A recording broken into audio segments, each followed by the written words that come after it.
আজকের খাবার এই স্যালাড আছে।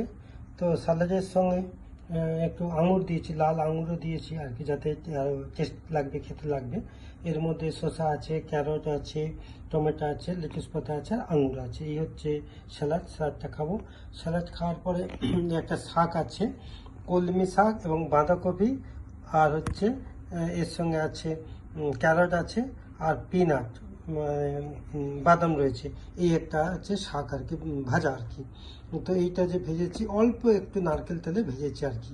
তো এখানে একটা কথা বলি, দুটো আলাদা আলাদা ভাজতে পারি আমি, কিন্তু আমি এই দুটোকে মিক্স করে এটা বানিয়েছি। কিন্তু এটা টেস্ট আমার কাছে দুটো আলাদা করে ভেজে খেতে যত ভালো লাগে, তার চেয়ে ভালো হয়েছে।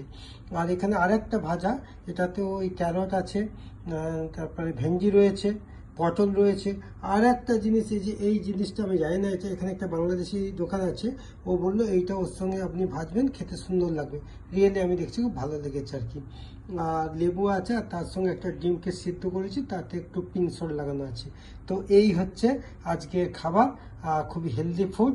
তো এতে কোনো মানে নেই, মানে নারকেল তেল অল্প একটু দিয়ে এটাকে ভেজেছি বা বানিয়েছি। এখানে একটা জিনিস বলি, নারকেল তেল হচ্ছে গুড ফ্যাট আর কি। তো সেই কারণে, আর এই ফ্যাটটা আমাদের শরীরে এক্সট্রা ফ্যাটকে গলিয়ে দেয়। তো নারকেল তেলে আমি এই বানাই, খুব ভালো লাগে। লাস্টে অল্প একটু ঘি দিয়ে দিই, যাতে টেস্টটা আরও ভালো লাগে আর কি।